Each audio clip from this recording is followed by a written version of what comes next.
தனக்கே தெரியாமல் தனது கம்பெனி டைகருக்குத்தான் விற்கப்பட்டிருக்கிறது என்பது தெரிந்து அதிர்ந்து போனான் ஆகாஷ்.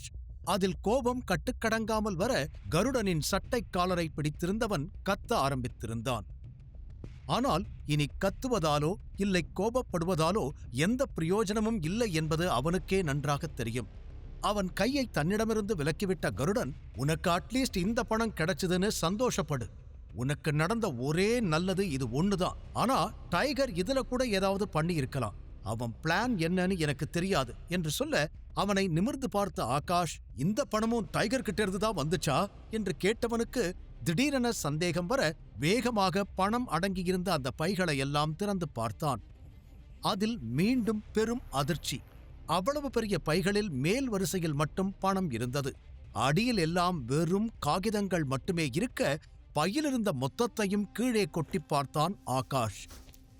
அனைத்து பைகளிலும் அதே போல்தான் இருக்க, ஆகாஷுக்கு என்ன செய்வதென்றே தெரியவில்லை. இவ்ளோ பிளான் பண்ணி என்கிட்ட இருந்து கம்பெனியை வாங்குறவன் பணத்தை மட்டும் எப்படி உண்மையா கொடுப்பான் என்று தலையில் அடித்துக் கொண்டான். இங்கு பொய்யான பணத்தை ஆகாஷ் கண்டுபிடித்திருக்க, அந்த பக்கம் சர்வா அங்கிருந்த தனது காரில் கிளம்பியிருந்தான். பின்னாலேயே விக்டர் காரில் சர்வாவை ஃபாலோ செய்து வந்தான். சர்வா முகத்தில் ஒரு கர்வ புன்னகை நிரம்பி இருந்தது. இந்த நொடி அவன் எவ்வளவு மகிழ்ச்சியாக இருக்கிறான் என்பதை அவனால் விவரிக்கவே முடியாது. அந்த அளவிற்கு சந்தோஷமாக இருந்தவன், இந்நேரம் ஆகாஷ் என்ன பண்ணிட்டு இருப்பா என்று அவனது நிலைமையை நினைக்க இன்னும் தான் சிரிப்பு வந்தது. இதில் சர்வாவின் தவறு என்று எதுவுமே இல்லை. ஏற்கனவே ஆகாஷை அவன் எச்சரித்திருந்தான். அவன்தான் சர்வாவிற்கு தெரியாமல் ஏதேதோ திட்டம் தீட்டி சர்வாவிடமிருந்து தப்பிக்க முடியும் என நினைத்தான். அதற்கான பலனை இப்போது அனுபவிக்கிறான். இதையெல்லாம் யோசித்துக் கொண்டே வண்டி ஓட்டிய சர்வா ஆள் அரவமில்லாத ரோட்டில் சென்று கொண்டிருப்பதை சிறிது நேரம் கழித்து அறிந்தான். எனவே காரை ஓரமாக சர்வா நிறுத்த, பின்னால் வந்த விக்டரின் காரும் நின்றது. அதிலிருந்து விக்டர், பவானி இருவரும் இறங்கி ஓடி வந்து சர்வாவின் காரில் ஏறிக்கொண்டனர். சர்வா அமைதியாக இருக்க, பாஸ், நீங்க இப்படி ஒரு பிளான் போடுவீங்கன்னு நான் யோசிச்சு கூட பார்க்கல. தரமான சிறப்பான பிளான். இதுக்கு என்ன பேர் வைக்கிறது? பக்கா மாஸ்டர் பிளான். அந்த ஆகாஷோட மூஞ்சி உண்மை தெரிஞ்சதுக்கு அப்புறம் எப்படி மாறி இருக்கும்னு பார்க்கத்தான் முடியல. அது ஒண்ணுதான் பாஸ் எனக்கு வருத்தம்.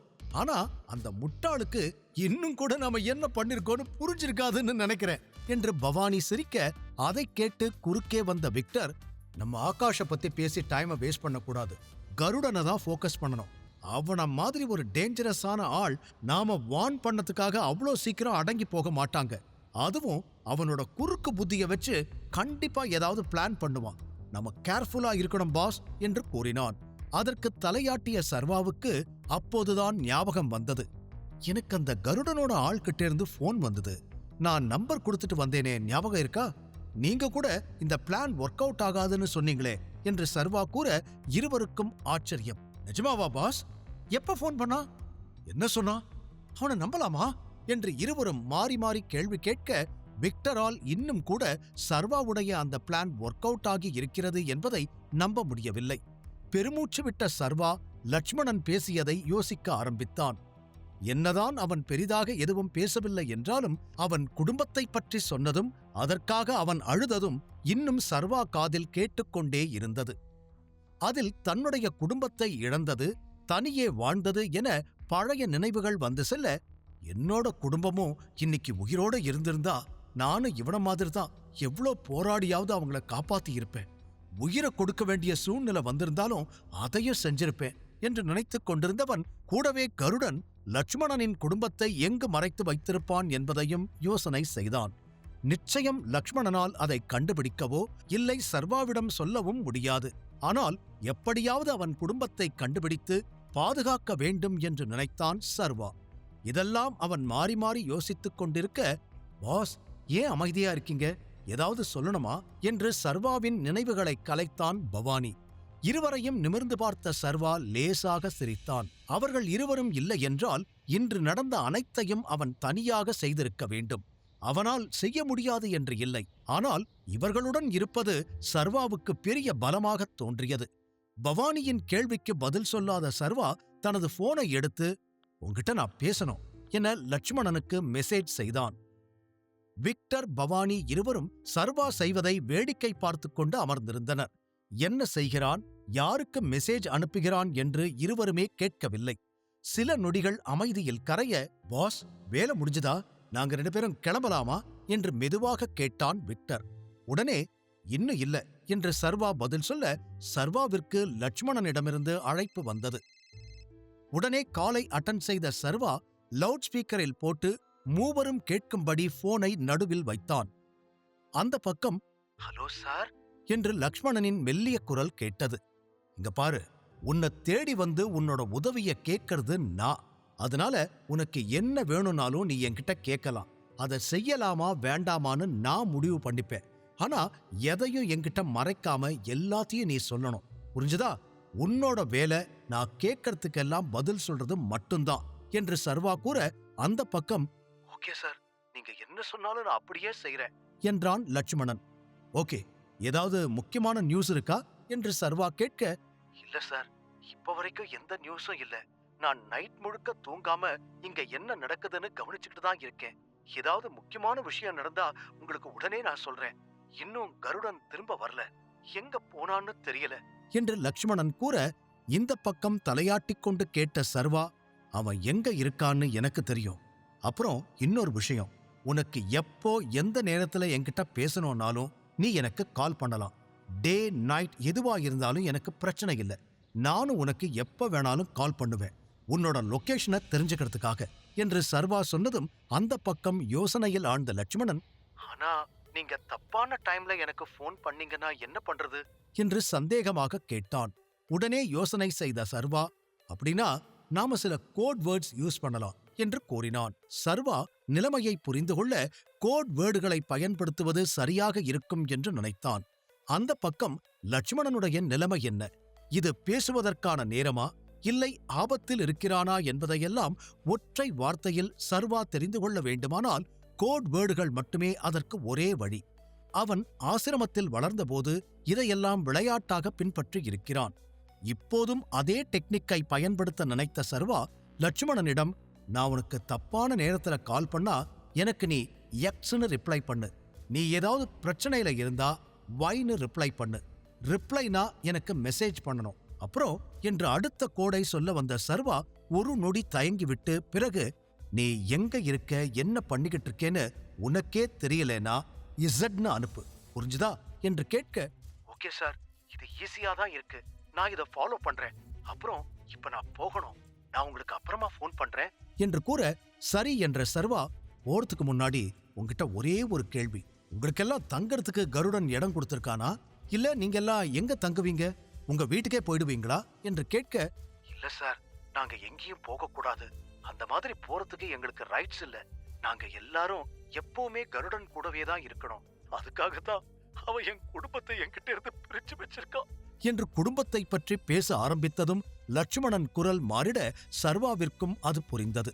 பிறகு, லட்சுமணன், உன் ஃபேமிலியை கண்டுபிடிக்க வேண்டியது என்னோட பொறுப்பு, நான் உனக்கு வாக்கு கொடுக்கறேன், அவங்கள எப்படியாவது கண்டுபிடிச்சு உன்கிட்ட கொண்டு வந்து சேர்ப்பேன், அவங்களுக்கு எந்த பிரச்சனையும் வராது என்று சர்வா சொன்னதும், thank you sir, thank you so much, எனக்கு இது போதும் என்று உடனே மகிழ்ச்சியுடன் பதில் சொன்னான் லட்சுமணன். அதை கேட்டதும் சர்வாவிற்கும் லேசாக முகத்தில் புன்னகை தோன்றியது. பிறகு, சார், உங்க நேம் நான் என் போன்ல என்னன்னு சேவ் பண்ணணும், இன்னும் எதுவும் சேவ் பண்ணல, ஆனா என்ன பண்ணா இவங்களுக்கு எல்லாம் சந்தேகம் வராது என்று சர்வாவிடமே அவன் கேட்க, நொடிகள் யோசனை செய்த சர்வா, என் பேரை பீட்சா பாய்னு சேவ் பண்ணிக்கோ, எப்பெல்லாம் நான் உனக்கு போன் பண்றேனோ அப்பெல்லாம் உனக்கு ஒரு பீட்சா டெலிவரி ஆகும், இல்லனா கருடனுக்கும் உன் கூட இருக்கிறவங்களுக்கும் உன் மேல சந்தேகம் வர வாய்ப்பு இருக்கு என்று சர்வா கூறியதும், இந்த ஐடியா ஓகே சார், ஆனா எங்க டீம்ல ஒருத்தன் இருக்கான், அவன் எல்லாரோட போன் கால்ஸையும் ட்ராக் பண்ணி அதுல ஏதாவது சந்தேகம் வந்தா கருடன் கிட்ட சொல்லுவான், ஒருவேளை அவன் நம்ம போன் கால்ஸை எல்லாம் டேப் பண்ணிட்டா என்ன பண்றது என்று கேட்க சர்வா யோசனை செய்தான். உடனே குறுக்கே புகுந்த விக்டர், டோன்ட் வரி, அதை நான் பாத்துக்கிறேன் என்று கூறினான்.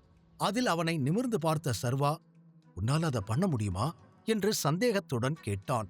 உடனே தலையாட்டிய விக்டர், என்னோட ஃப்ரெண்டு ஒருத்தன் பீட்சா ஷாப்ல மேனேஜரா இருக்கான், அவனை வச்சு எப்படியாச்சும் அவன் லைனை லக்ஷ்மணன் கூட கனெக்ட் பண்ணிடுறேன், செக் பண்ணுனா அது நேரா அங்கதான் போகும், நம்ம மேல சந்தேகம் வராது, என்று டெக்னிக்கலாக ஐடியா கொடுத்தான். சர்வாவிற்கும் அது சரியாகவே பட்டதில் சிரித்தவன், லட்சுமணன் கேட்டுச்சா, இந்த ஐடியா ஓகே தானே, உனக்கு எந்த பிரச்சனையும் இல்லையே என்று கேட்டான்.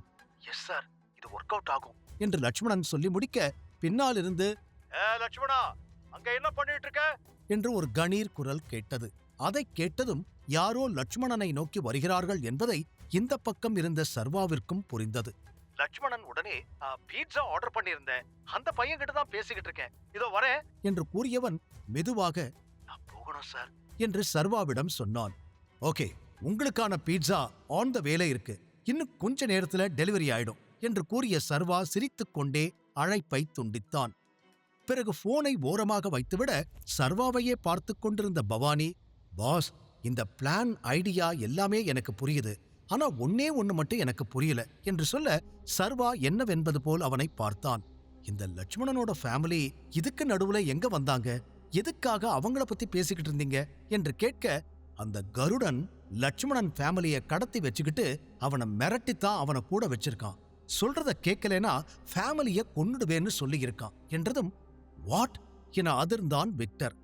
ஆமாம் என்பது போல தலையாட்டினான் சர்வா. அப்படின்னா பாஸ், எனக்கு ஒரு சந்தேகம், ஒருவேளை இந்த கருடன் கூட இருக்கிற எல்லாருக்கும் இதே மாதிரி தான் பண்ணிக்கிட்டு இருக்கானோ? பிகாஸ் லட்சுமணன் பேசும்போது யாருமே கருடனை விட்டுட்டு போக மாட்டோம், எல்லாரும் எப்பவும் அவன் கூடவே இருப்போன்னு சொல்றான். அப்படின்னா அவன் கூட இருக்கிற எல்லாரோட ஃபேமிலியையும் கடத்தி வச்சுக்கிட்டு இவங்க எல்லாரையும் மிரட்டி தனக்கு அடியாளா யூஸ் பண்ணிக்கிட்டு இருக்கானோ என்று விக்டர் சந்தேகம் கேட்க சர்வாவும் அதை பற்றி யோசித்தான்.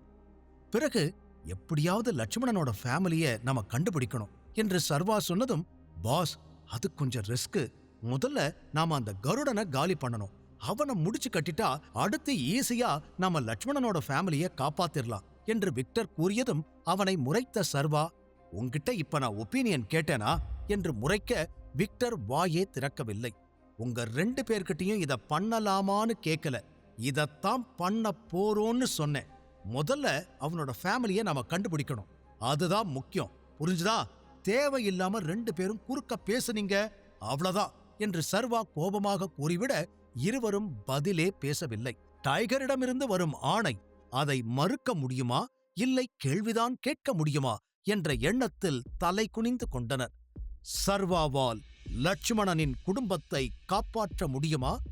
லட்சுமணன் நிஜமாக சர்வாவிற்கு உதவப் போகிறானா, இல்லை இவை அனைத்தும் நடிப்பா? முழு கதையையும் கேட்டு மகிழ பாக்கெட் FM ஆப்பை டவுன்லோட் செய்யுங்கள். லிங்க் டிஸ்கிரிப்ஷனில் கொடுக்கப்பட்டுள்ளது.